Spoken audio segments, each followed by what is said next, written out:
meu amigo Hugo, aqui é o professor Maxwell de História e o assunto que a gente vai falar hoje é sobre os conflitos no Oriente Médio, tá?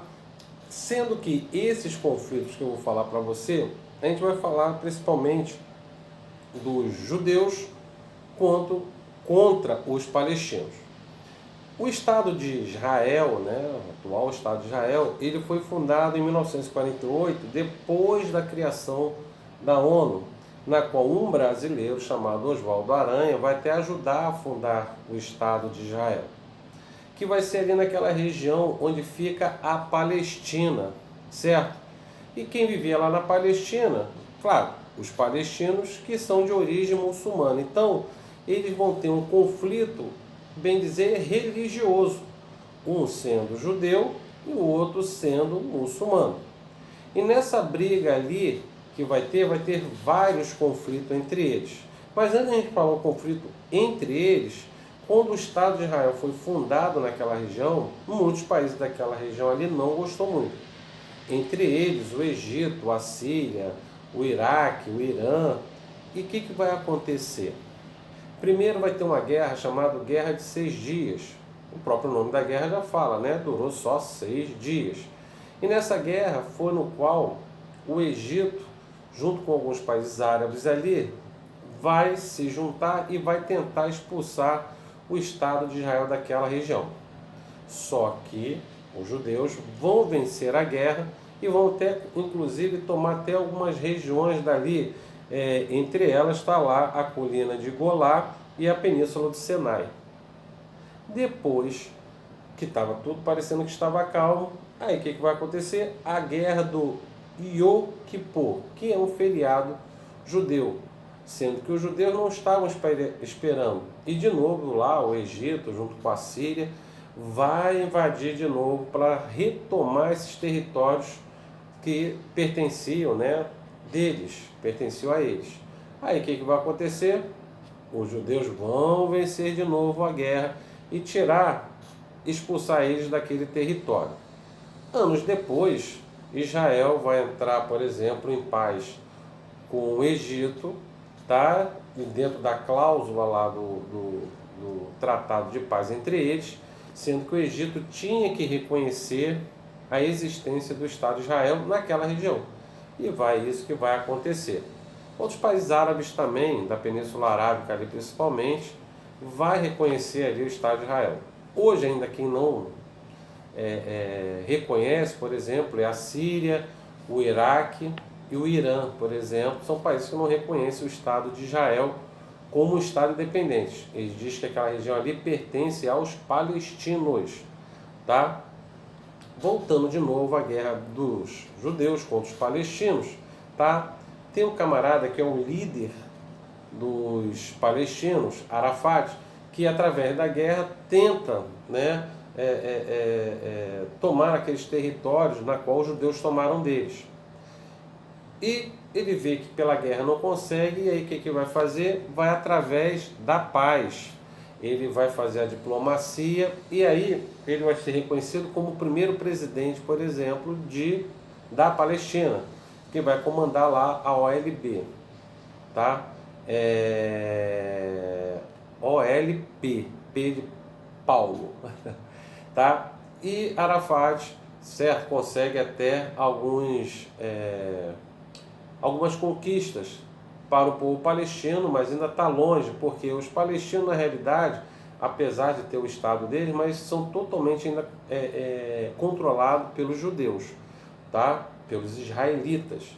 E numa guerra desigual, enquanto numa guerra lá entre Israel e Palestina, quando morre um israelita, do outro lado morre lá 50 palestinos. Então a guerra é muito desigual. Atualmente eles estão em paz lá, ninguém fala nada, ninguém faz nada, mas ali, como o pessoal chama, um barril de pólvora. Quando menos espera, pode estourar uma guerra. Outro conflito que vai acontecer ali naquela região, por exemplo, vai ser a Guerra Civil do Líbano, porque muitos vão fugir dessas guerras que estão acontecendo nessa região, muitos muçulmanos vão em direção ao Líbano, que na realidade é de maioria cristã. Mas quando os muçulmanos vão para lá, o que acontece? A maioria fica de muçulmanos. Então tem esse conflito, a guerra civil, quem vai assumir o poder no Líbano. Hoje não, hoje já está em paz, eles não estão mais em guerra, tá? Por esse interesse aí religioso entre cristãos e muçulmanos. Outro também que vai acontecer é a Revolução Fundamentalista Iraniana. Tinha lá o Shah chamado Mohammad Reza Pahlavi, tá? Pahlavi, tá? Pahlavi, ele, por exemplo, tem o apoio dos Estados Unidos. Ele fala que ele vai fazer a Revolução Branca e começa a levar a cultura ocidental para o Irã, sendo que muitos que são mais radicais da religião muçulmana não vão aceitar muito isso não. Então o que ele vai fazer? Um camarada chamado Khomeini, tá? Vai ser colocado como Ayatollah, que é o líder do pessoal do Irã, vai fazer a revolução fundamentalista e vai expulsar o Shah de lá, e quem vai assumir é o Ayatollah Khomeini, tá?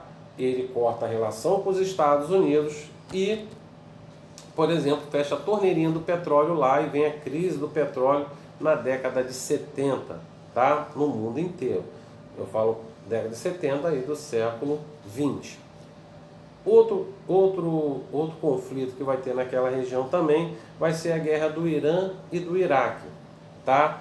Eles vão lutar ali por territórios, que um fala que é direito dele, o outro fala que é direito do outro, e assim, de um lado vai estar lá o Saddam Hussein, que vai ser apoiado pelos Estados Unidos, e o Irã, que vai ter lá o Ayatollah Khomeini. Então eles vão entrar em guerra.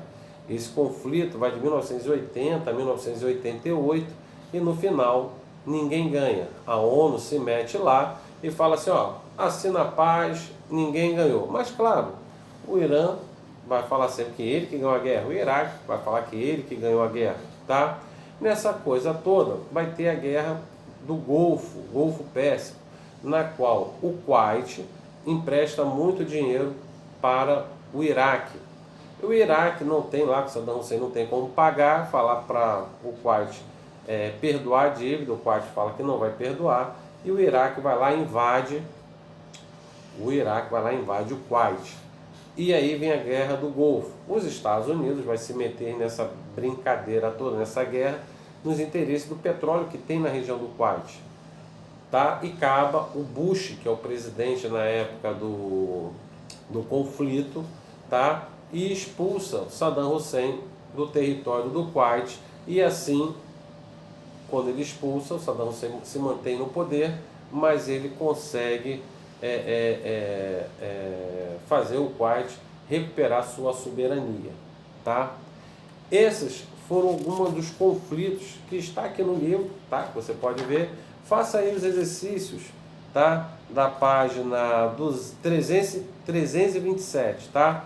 Depois eu mando aí o gabarito para você, tá bom? Meu amigo Hugo, um abraço. No fundo do coração estou morrendo, não, estou vivendo de saudade de você, e logo, quem sabe a gente vai se ver aí, né? Dá um pulinho lá na escola, no dia que eu estiver lá na segunda-feira, para a gente se ver, tá? Meu amigo, um abraço e até a sua próxima videoaula. Tchau!